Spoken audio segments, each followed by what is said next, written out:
Hello YouTube family, good morning. कैसे हैं आप सब? आई होप आप सब बहुत बढ़िया होंगे, स्वस्थ होंगे और एकदम मस्त होंगे। तो सुबह के 6:45 बज गए हैं अभी, और आज का दिन है वेडनेसडे। तो नहा धो के यहाँ पर देखिए किचन में आ गई हूँ और किचन का मोर्चा जो है ना संभाल लिया है। चाय बनाकर पी ली थी मैंने नहाने से पहले ही, और अभी जो है ना देखिए बर्तन जो टोकरी में है ना तो वो खाली कर ले रही हूँ। एक बार ये वाले बर्तन खाली हो जाए ना तो अभी हो जाते हैं, नहीं तो फिर क्या होता है जब तक मेरा खाना नहीं बनता ना तब तक बर्तन ऐसे ही पड़े रहते हैं। तो पहले ये बास्केट खाली कर लूँगी, उसके बाद जो है ना नाश्ते की खाने की तैयारी करूँगी। तो ये देखिए ये जो कुकर के ढक्कन है ना तो ये खुद से साफ़ करती हूँ मैं, माशू को नहीं डालती हूँ।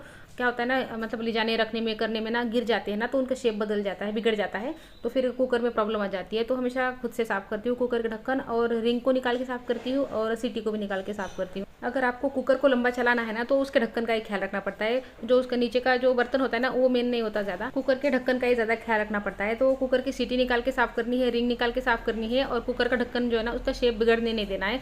हाथ के हाथ ना यही अपने हाथों से साफ़ कर लेना है। बर्तनों में ना एक साथ डालते हैं ना तो गिरने करने से उसका शेप बिगड़ जाता है, तो कुकर में प्रॉब्लम शुरू हो जाती है। तो चलिए बास्केट खाली हो गई है, साथ में जो भी मुझे सब्जी बनानी है फ्रिज में से वो निकाल के रख ली है, और जो भी चीज़ें मुझे यूज़ करनी है ना फ्रिज में की वो निकाल के रख ली है। जैसे कि कभी आटा बच जाता है रात का तो वो निकाल के रख लिया, कोई सब्जी बच जाती है उसको यूज़ करना है, या रात के बचे हुए चावल है, ऐसा कुछ भी है ना कि मुझे अभी यूज़ करना है सुबह के टाइम में, तो मैं उसको यहाँ पर सामने निकाल के रख देती हूँ सुबह ही। इससे वो मतलब दिख जाता है ना सामने तो फिर यूज़ आ जाता है, नहीं तो वही एक ही फ्रिज में पड़ा पड़ा ना फिर वो ख़राब हो जाता है और हमारा ध्यान भी नहीं जाता। तो सारी चीज़ें जो है ना फ्रिज में से निकाल कर रख दी है सामने। उसके बाद देखिए चाय चढ़ा दी है, और चाय जो है ऋषभ के डैडी के लिए और आदर्श के लिए दोनों के लिए रखी है। साथ में यहाँ पर देखिए पानी का जग भी बाहर भर के रख देती हूँ। बाहर पानी का जग भरा होता है ना तो फिर मुझे इनको पानी नहीं देना पड़ता, हाथ से ले लेते हैं अपने। और यहाँ पर चाय भी बन गई है मेरी, तो दोनों को अभी चाय दे देती हूँ, उसके बाद अपना नाश्ता बना लूंगी। और अभी देखिए ये जो टाइम है ना 9:30 बजे वाला टाइम है, इस टाइम तक ऋषभ स्कूल में चला गया है, आदर्श के डैडी भी चले गए हैं और आदर्श भी चला गया है। जब मैंने दोनों को चाय दी ना उसके बाद देखिए ना घर में थोड़ा सा हंगामा मच गया था, क्योंकि सबको ना एक ही साथ तैयार होना था, एक ही साथ सबको नाश्ता चाहिए था, एक ही साथ सबको नहाना भी था। तो फिर कैमरा मैंने रख दिया साइड में और अपना काम करने लगी।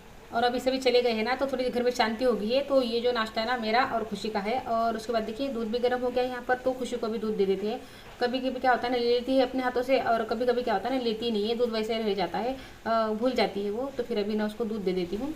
और साथ में किचन की क्लीनिंग भी चल रही है, साथ में ही चल रही थी। दूध गर्म हो गया तो फिर मैंने सोचा कि पहले खुशी को दे देती हूँ दूध, नहीं तो रह जाएगा ऐसे ही। तो फिर मैंने बीच में से ना काम छोड़ दिया और उसको पहले दूध दे दिया। उसके बाद देखिए सूखे कपड़े से काउंटर जो है ना साफ कर ले रही हूँ, और साथ में ही ना कुछ कमेंट के बारे में बात कर लेती हूँ। मतलब देखिए कमेंट मैंने पढ़े तो कमेंट से ना मुझे एक बात समझ में आई कि जो मेरी उम्र की औरतें हैं ना, ये वाली जो पीढ़ी है हमारी वाली पीढ़ी, तो ये ना एक अलग ही सिचुएशन से गुजर रही है। मतलब सिर्फ कमेंट से ही नहीं, कुछ औरतों से बात करके, अपने अड़ोस पड़ोस में देख के, और कुछ ना मेरी कजन्स भी है उनसे बात करके मुझे ये समझ में आया कि हमारे साथ क्या हो रहा है ना। देखिए हम सब एक सेम प्रॉब्लम से गुजर रहे हैं। मतलब ऐसा नहीं है कि एक ही प्रॉब्लम से गुजर रहे हैं, प्रॉब्लम तो कई सारी होती है हमारी ज़िंदगी में, लेकिन एक सेम प्रॉब्लम है जो मतलब हम सबके साथ में हो रही है आजकल। देखिए ये जो दौर है ना ये बदलाव का दौर है। देखिए यहाँ पर कितनी अफरा तफरी मची है, कितनी मतलब बदलाव हो रहे हैं। पहले एक ज़माना था हमारे दादी का नानी का ज़माना, उस ज़माने में देखिए दादाजी खाना खाते थे और हमारी दादी जो है ना सारे घर के काम करके उनको पंखा करती थी। दादाजी खाना खाते थे और हमारी दादी जो है ना पंखा करती थी। उसके बाद मम्मी का ज़माना आया, और मम्मी के ज़माने में भी हमने क्या, हमारे पतिदेव ने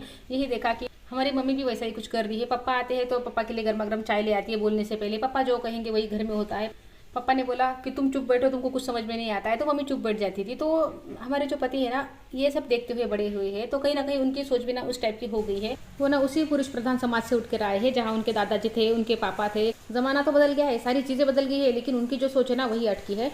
और हम लेडीज़ जो है ना वो बदल गई है। हम पुरानी वाली लेडीज़ नहीं रही जो चुपचाप सब सहन कर लेती थी। हमको ना ये सहन नहीं होता है, हमको ये सेपरेशन बिल्कुल बर्दाश्त नहीं होता है। हमको भी ना हमारा बराबरी का अधिकार चाहिए, हमको भी बाहर जाना है, पैसे कमाने हैं, अपनी खुशी के लिए सोचना है। और इसके बारे में औरतें बात भी कर रही है, लड़ भी रही है। तो ये वाली जो चीज़ें है ना ये आदमियों को बर्दाश्त नहीं हो रही है। उनको क्या लग रहा है कि दादाजी के टाइम तो सब ठीक था, पापा के टाइम भी सब ठीक था, लेकिन मेरे टाइम में ऐसा सिस्टम चेंज क्यों हो गया है। दादी पंखा किया करती थी, मम्मी जो है पापा के बोलने से पहले खाना लगा दिया करती थी, और मेरी वाइफ जो है ना मुझसे चाहती है कि मैं घर में के काम करूँ। तो आदमी को जो है ना ये जो सिचुएशन है ना समझ में बिल्कुल नहीं आ रही है कि क्या हो रहा है। वो ना इस टाइम पर बहुत कंफ्यूज है। देखिए हम दोनों लोग ना वहीं से उठकर आए हैं, मतलब इस टाइम के जो हमारे पति है वो भी और हम हैं वो भी। तो हम तो बहुत ज़्यादा बदल गए। हम आज गाड़ी भी चला रहे हैं, पैसे भी कमा रहे हैं, घर के खुद के हमारे काम भी कर रहे हैं, लेकिन आदमी जो है ना उनको इतना ही रह गया है कि मैं बस बाहर के काम करूंगा और ये घर के काम करेगी। वो ना ये एक्सेप्ट ही नहीं कर पा रहे हैं कि चीज़ें बदल गई है, ज़माना बदल गया है, हमको भी बदलना पड़ेगा। जिस दिन वो एक्सेप्ट कर लेंगे ना कि ज़माना बदल गया है, है मुझको भी बदलना पड़ेगा। तो उस दिन से देखिए बदलाव आना शुरू होगा। अभी तो उनमें एक्सेप्टेंस ही नहीं है, तो वो बदलेंगे कैसे? वो इस वजह से क्या होता है ना, कई बार दोनों में अनबन हो जाती है, झगड़ा हो जाता है, कई बार आपको ऐसी मीन चीज़ें बोली जाती है जिससे आपका जो दिल है ना मतलब छन्नी छन्नी हो जाता है। तो ये जो खलबली है ना ये समाज में चलने वाली है, और जो कि हम बदलाव का हिस्सा है, तो ये हमारे साथ होना नेचुरल ही है। अगर हम हमारी दादी मम्मी जैसे चुपचाप रहते, सहन करते रहते सब कुछ, तो हमारे साथ में ये चीज़ें नहीं होती। लेकिन कहीं ना कहीं दुखी तो हम तब भी होते, और माना कि हम आज भी दुखी है क्योंकि घर में प्रॉब्लम चलती है, तो दुखी होना स्वाभाविक होता है। लेकिन देखिए उस दुख में और इस दुख में ना ज़मीन आसमान का फ़र्क है। वो जो दुख है ना वो मजबूरी वाला दुख है, और ये जो आप दुख सहन कर रही है ना, तो इससे आपको सुकून मिल रहा है क्योंकि आप अपने लिए बोल रही है, अपने हक के लिए खड़ी हो रही है, आवाज़ उठा रही है, तो इससे आपके मन को शांति भी बहुत मिल रही है। तो फ्रेंड्स ये जो चल रहा है ना, तो ये तो चलता ही रहेगा, लेकिन देखिए आपको ना इससे इफेक्ट नहीं होना है ज़्यादा, इन चीज़ों को खुद पर हावी नहीं होने देना है। इससे क्या होगा, आप डिप्रेशन में चली जाएंगी, हमेशा दुखी रहेंगी। देखिए कुछ बुरा लगता है ना तो आप रोइए, थोड़ी देर रोइए, जी भर कर रो लीजिए, क्योंकि हम इमोशनल प्राणी है, हमको रोना जल्दी आता है, और औरतों को तो बहुत ज़्यादा रोना आता है। तो उसको दबाइए मत, रोइए, एक जगह बैठिए, आराम से रोइए, और फिर उसके बाद देखिए इस चीज़ को लेट गो कर दीजिए,